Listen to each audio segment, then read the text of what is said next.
अगर मैं आपसे आपका वेट पूछूं तो आप अपना वेट बता सकते हैं। अगर मैं आपसे किसी बॉडी का वेट पूछूं तो आप उस बॉडी का वेट बता सकते हैं। सिंपली क्या आपको पता है कि आपके वेट में डिफरेंस होता है। मतलब कि जब आप लाइट में खड़े होते हैं तो आपका वेट कुछ और आता है, और जब आप लाइट में नहीं खड़े होते हैं तो आपके वेट कुछ और आता है। मतलब आपके वेट में डिफरेंस होता है। जब आप लाइट में खड़े होते हैं तो आपका वेट बढ़ा हुआ मालूम देता है, और जब आप लाइट में नहीं खड़े होते हैं तो आपका वेट घट जाता है। कोई सा भी ऑब्जेक्ट है, अगर उसके ऊपर लाइट पड़ रही है तो उस ऑब्जेक्ट का वेट बढ़ जाता है, और जिस भी ऑब्जेक्ट के ऊपर लाइट नहीं पड़ती है तो उसका वेट कुछ घट जाता है। अगर बढ़ता है, इतना ज्यादा बढ़ता घटता है तो आपको पता क्यों नहीं चलता? उन सभी बातों को जानने के लिए हम पहले ये जान लेते हैं कि ऐसा होता क्यों है। तो सिंपली आपको पता होगा कि लाइट एक पार्टिकल की बनी होती है जिसे फोटोन कहते हैं। लाइट अपना एक मोमेंटम लेके आती है। जब वो मोमेंटम आपके ऊपर पड़ता है तो आपके ऊपर फोर्स एक लगती है। तो उस फोर्स जब आपके ऊपर लगती है तो आपका वेट कुछ बढ़ा हुआ मालूम देता है। सिंपली कुछ लोग यहाँ पर कहेंगे कि दोस्त लाइट एक मासलेस ऑब्जेक्ट है। मतलब लाइट एक फोटोन की बनी होती है, पर फोटोन का मास होता ही नहीं है। मतलब जब किसी भी बॉडी का अगर मास ही नहीं है तो बॉडी आपके ऊपर फोर्स क्या लगाएगी? हाँ, आप सही कह रहे हैं, पर दोस्त ऐसा नहीं होता है।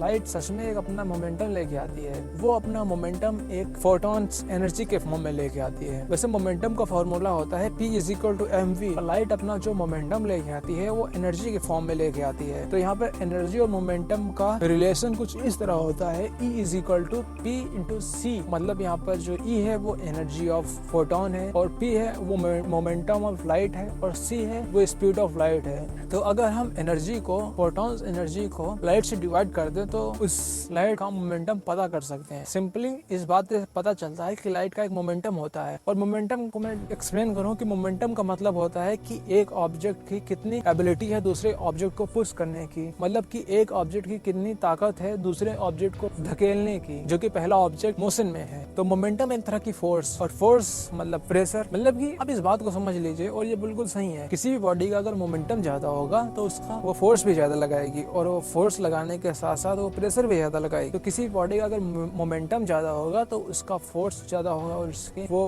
प्रेशर ज्यादा लगाएगी। लाइट अपना एक मोमेंटम लेके आती है। मोमेंटम लाने के कारण वो एक फोर्स भी लगाती है आपके ऊपर। मतलब कि मोमेंटम अगर ज्यादा होगा तो फोर्स भी ज्यादा होगा। तो लाइट आपके ऊपर फोर्स लगाती है, और फोर्स की वजह से आपका वेट कुछ बढ़ा हुआ मालूम देता है।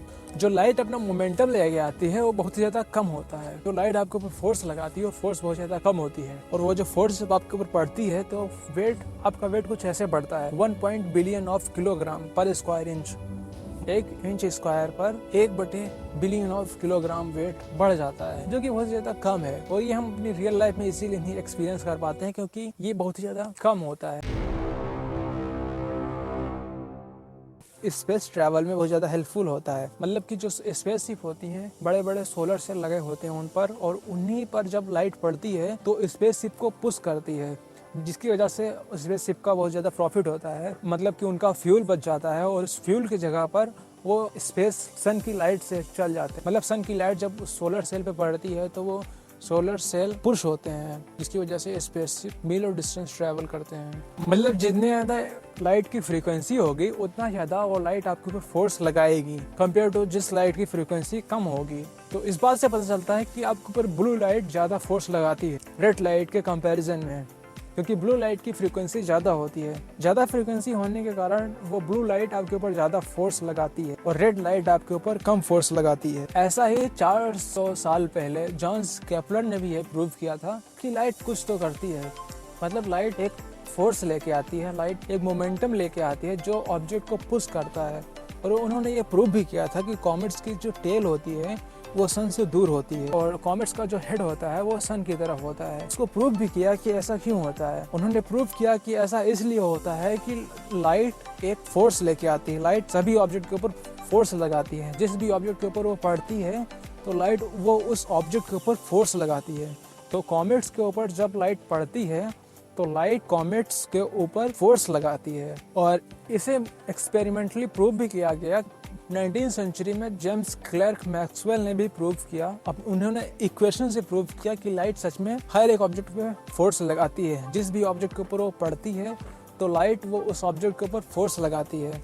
पर मैंने आपसे कहा था कि यह लाइट सच में एक फोर्स लेके आती है और फोर्स बहुत ही ज्यादा छोटा होता है, बहुत ही ज्यादा छोटे अमाउंट वहाँ पर फोर्स लगाती है। पर जैसे जैसे एरिया बड़ा होता चला जाएगा ये फोर्स भी थोड़ी थोड़ी बड़ी होती चली जाएगी। मतलब जैसे कि पर स्क्वायर इंच पर 1/बिलियन ऑफ किलोग्राम वेट बढ़ जाता है। अगर एरिया बड़ा हो गया तो यही सम होके बहुत ज्यादा रिजल्ट भी बहुत ज्यादा बड़े आएंगे। ऐसा ही गर्मियों के मौसम में शिकागो शहर का वेट 140 किलोग्राम ज्यादा पाया गया गर्मियों के मौसम में। इसका सीधा सीधा कारण ये होता है कि उसके ऊपर लाइट पड़ी है, उस शहर के ऊपर ज्यादा लाइट पड़ी होने के कारण उस शहर का वेट ज्यादा पाया गया, शिकागो शहर का। So thank you very much for watching the video and thank you.